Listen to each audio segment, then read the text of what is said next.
మహర్షుల తాళపత్ర గ్రంథాల్లో దాగి ఉన్న శాస్త్రీయ నిత్య జీవన వికాస రహస్యాలు.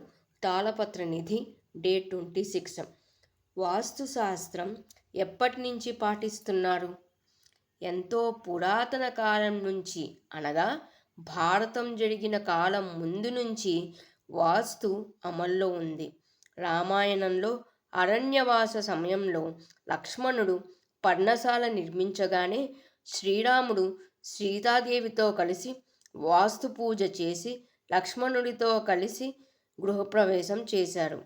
విశ్వకర్మ, యముడు వాస్తుశాస్త్ర నిపుణులే.